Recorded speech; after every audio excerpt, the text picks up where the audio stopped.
Hi guys, and welcome back to Chills and Thrills. Before starting, make sure to subscribe and like the video.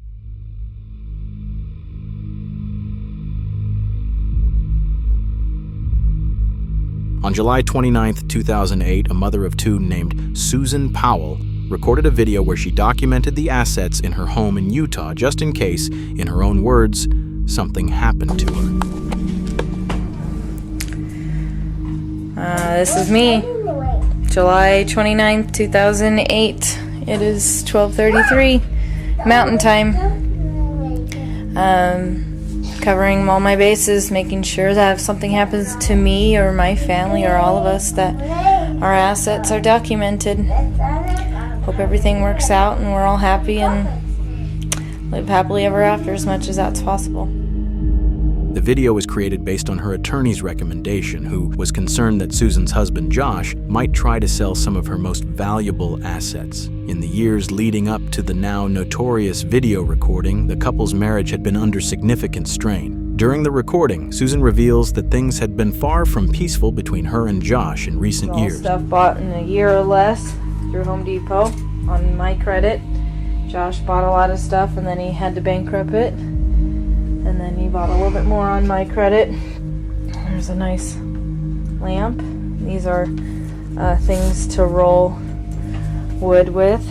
And I had necklaces too. I don't know where those are. I just got in a rage, as you can see, and broke this.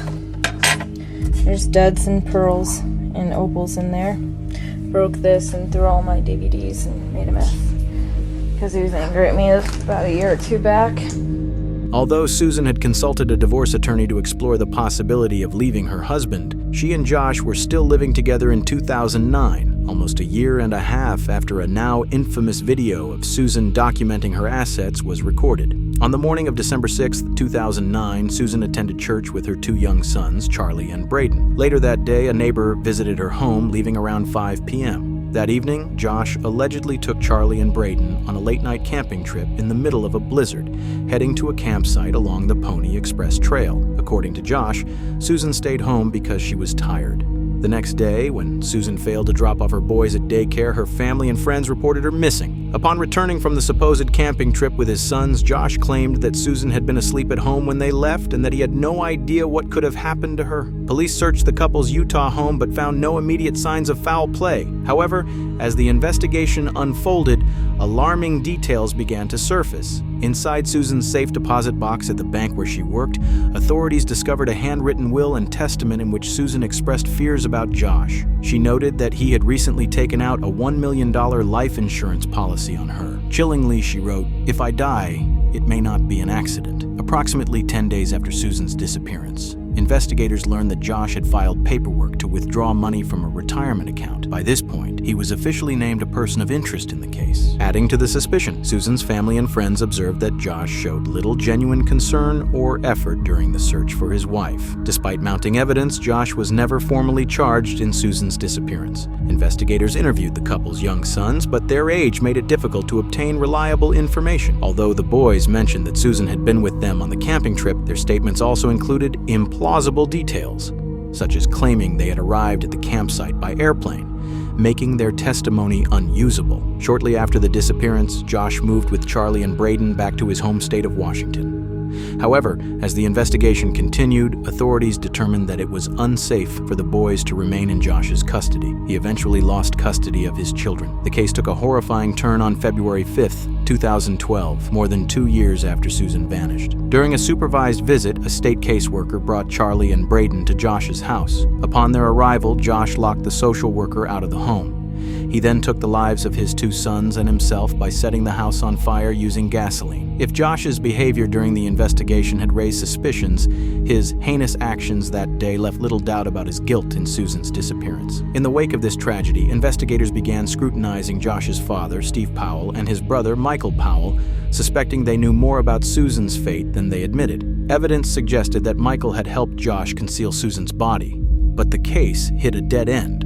when Michael took his own life in 2013. More than a decade later, Susan's father successfully sued Washington state for nearly $100 million, citing negligence and the state's failure to protect Charlie and Braden while they were under its custody. A significant portion of the settlement was donated to support domestic violence survivors. Today, nearly 15 years after Susan's disappearance and the tragic deaths of her 2 children, people in her hometown of Puyallup, Washington, continue to honor her memory with annual gatherings. The video Susan recorded documenting her assets has taken on a haunting new significance.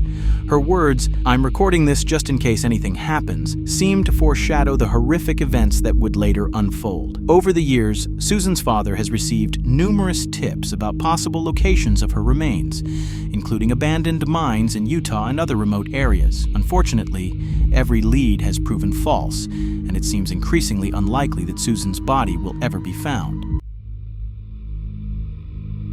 Amber Tuckerow was a 20-year-old Canadian First Nations woman from Fort McMurray, Alberta. In August 2012, she flew to Edmonton International Airport for a short vacation with her 1-year-old son and a female friend, booking a hotel room near the airport. Excited about the trip, Amber decided to hitchhike into the city by herself that night. Tragically, she was never seen again. When Amber failed to return to the hotel the following day, her friend contacted Amber's mother, who promptly alerted the Royal Canadian Mounted Police. Amber was soon declared a missing person, and authorities began investigating. While examining her phone records, they discovered that Amber had received a phone call while she was in the company of an unidentified man. The phone call recording is deeply unsettling as it captures the last time Amber was heard alive. Where are we by? We're just heading south of Beaumont, or north of Beaumont. We're heading north of Beaumont. Yo, where are we going? No, this is a... Are you kidding me? You better not take me anywhere I don't want to go. I want to go into the city. Jeez. Yo, we're not going into the city, are we? No, we're not. Then where are these roads going to? 50th Street. 50th Street. Are you sure? Absolutely. Yo, where are we going? 50th Street. 50th Street? 50th Street. East, right? East. Over town. Bravo.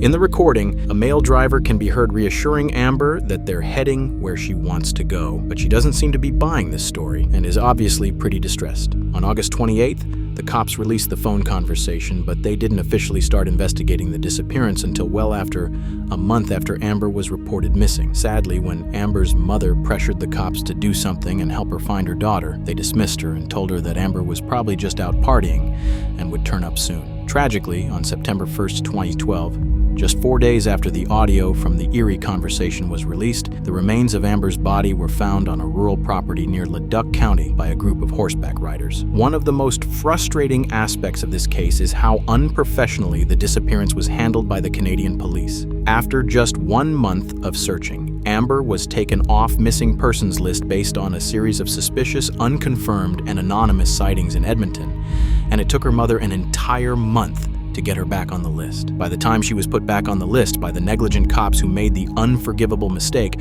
her property, which could have been used as evidence, had already been accidentally destroyed after it was recovered from her hotel. Over the years, a few women have come forward claiming to know the identity of the man in the recording, with all of them accusing the same man. The authorities say they've looked into him, but he wasn't declaring a person of interest. A few years ago, another man came forward and claimed that the man in the recording was his father, an American citizen with no legal standing in Canada who had been living on a ranch in the greater Edmonton area. If the man's testimony is to be believed, his father is also responsible for several other mysterious disappearances and deaths that have taken place in the area over the last few years. One of the most disturbing aspects in the recording is the audible dishonesty in the man's voice, which is pretty much clear as day when Amber asks if he's sure they're going into the city. And he responds with an extremely fake absolutely. It's also pretty messed up how the cops handled the case from start to finish, and many people suspect the cause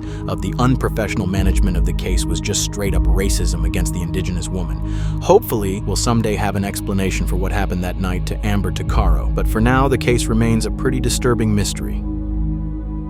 In late 2004, a YouTuber named Kenny Veach commented under the username SnakeBitMcGee on a video titled Area 51 Technician's Son Discloses Secret Alternative Energy. That ain't nothing. I am a long-distance hiker. One time during one of my hikes out by Nellis Air Force Base, I found a hidden cave. The entrance to the cave was shaped like a perfect capital M. I always enter every cave I find, but as I began to enter this particular cave, my whole body began to vibrate. The closer I got to the cave entrance, the worse the vibrating became. Suddenly, I became very scared and hightailed it out of there. That was one of the strangest things that ever happened to me.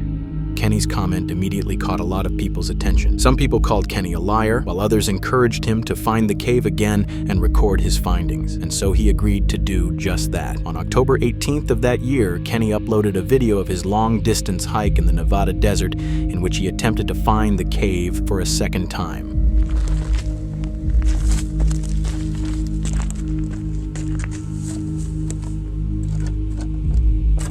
Well, here I am on my hike up here in the mountains north of Las Vegas. This is a canyon I just walked up in. Now you can't tell, but my truck is way out there by the mountains at the very, very end of this valley. At the beginning of the video, Kenny stands at the top of an abandoned mine shaft and gives his viewers an introduction into the monstrous hike that lies ahead of him that day. As the day goes on, he continues to record what he sees as he travels through the Mojave Desert trying to locate the cave again. There's some interesting stuff coming up here. Look, see those? Look at that. Kind of right there. That's kind of cool. All right, I'm gonna turn it off and then I'll turn it back on here. Look at that, that's pretty cool right there.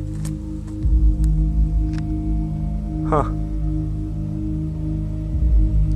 All right, off with the camera. That was the end of the video Kenny posted because he failed to find the cave the second time through. A lot of his viewers criticized him pretty brutally, calling him a fraud and pressuring him into trying to find the cave for a third time. In a sea of comments provoking Kenny, a user named LemmyKillMr made a particularly disturbing and ominous comment that read, No, do not go back there. If you find that cave entrance, don't go in. You won't get out. Still, on November 10th of that year, Kenny told his family he was going on an overnight hiking trip, and he set off by himself for the third time to find the mysterious M Cave in the Mojave Desert, one of the hottest and driest regions in the world. That was the last time he was ever seen on November 22nd, 2014, days after he set off on his search for the M Cave. A group of search and rescue volunteers found Kenny's phone lying at the top of the same mine shaft he had pointed out in his M Cave video. Unfortunately, after his phone was located, the case went cold and Kenny's body was never found. After the mysterious disappearance, people started coming up with all sorts of theories to explain what could have happened to Kenny, with most people claiming that he had either fallen down the abandoned mine shaft or died of overexposure. Some of the more outlandish theories reported that Kenny could have witnessed a crime out in the middle of the desert and had to be silenced, or that he found a secret military base and was eliminated by the government. However, a few months after his disappearance, a comment on the original video made by a woman named Sharon Pilgrim shed light on an entirely new possibility that Kenny had taken his own life. Sharon then added, "The mine shaft was about a 4-hour hike from his car. It is my feeling that he left it behind so that he could not be tracked from the GPS in. He also did not take his video camera with him on this solo hike. It was left in his home, so he had no intention of filming anything. I am healing from my loss and look forward to new experiences with desert hiking, camping, and taking beautiful pictures of our desert. Enjoy your adventures of life, and thank you for the kind, loving comments sent my way. Even though the woman's comment seems pretty genuine and brings light to the very real possibility that Kenny took his own life, the case still doesn't have a solid conclusion. Over the years, several other YouTubers have found caves in the same area Kenny was hiking in that almost perfectly resembled the letter M, and recently, One of them even had a danger restricted area sign put up next to his entrance. So even though it's possible that Kenny took his own life in the desert, his disappearance has still left more questions than answers. Thank you guys for watching. Remember to subscribe to the channel, like, share the video, and let us know what do you think in the comment section down below.